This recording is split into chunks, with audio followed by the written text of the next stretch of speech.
the Marvels. Captain Marvel sequel, The Marvels, has begun shooting, and I'm like, okay, cool. Now, I I like Brie Larson. I like Brie Larson, despite the fact that she said quite a few some stupid stuff over the years.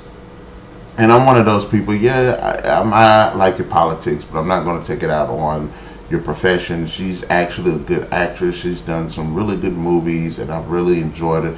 And even with the Captain Marvel movie, it's not the best MCU movie, and I'm not going to let her politics destroy what I've seen with that movie. Like I said, it's not the best movie. It's a decent movie. It's a good 3 out of 5 for me. But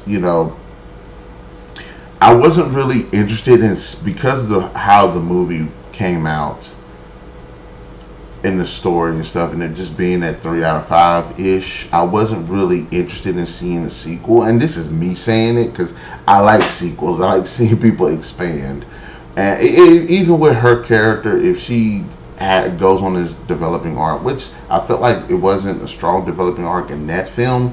If this was something to help her develop a bit more as a character, I'm all totally fine with. I mean, you're talking to a person that likes Underworld. Celine has barely a developing arc in the first film, but by the second film, she becomes more emotionally, um, just more emotional.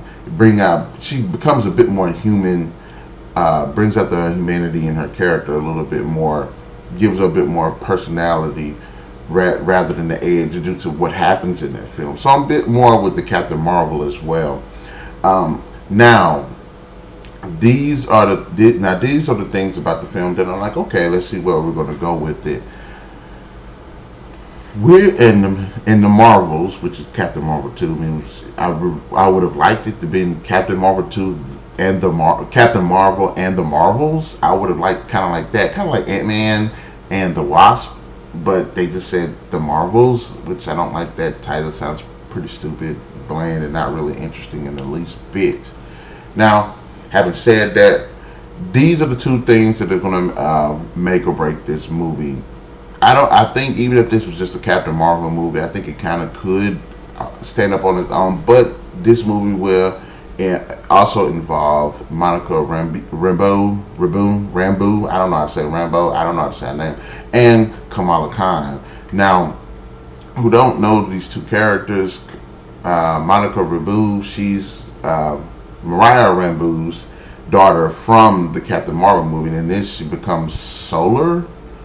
I believe. I believe that's the character's name in the comic, Solar, and she ends up getting the ability to like absorb energy and shoot energy blasts and stuff like that. She's a pretty cool character, at least in the comics from what I've read. Haven't read a lot on her, but she makes her feature appearance in Captain Marvel, and she's more prominent in the WandaVision, which I haven't seen it yet. Ooh.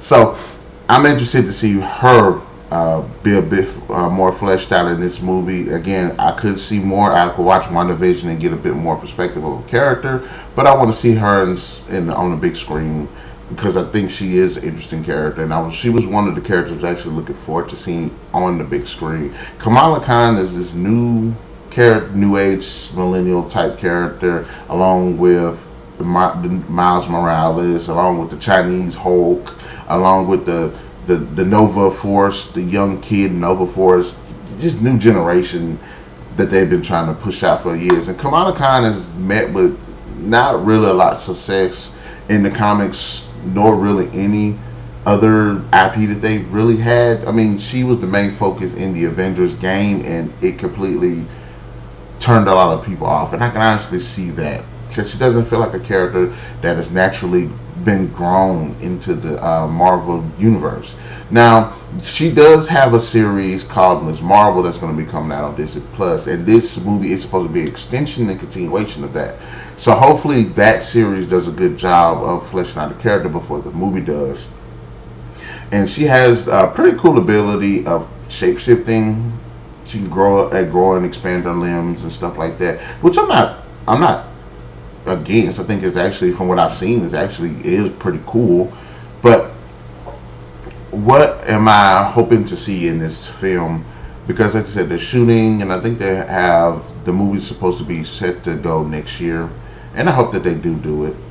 I'm interested. I want to see a story. I want to see good characters. Like I said, I want Captain Marvel to be a bit more fleshed out this time as a character. I want to have not just be this completely hard character. Now, is this trying to be this feminist, you know, this creme de la creme of feminism and everything? I'm a bit worried about that. I got a little bit of it in Captain Marvel, but not enough to where it just completely broke. It wasn't completely just left field for me. It felt balanced because there were male characters that were competent, there were more female characters that were competent, and I thought the message of female empowerment was okay, but not too overbearing. And I'm a little bit worried about it in this film.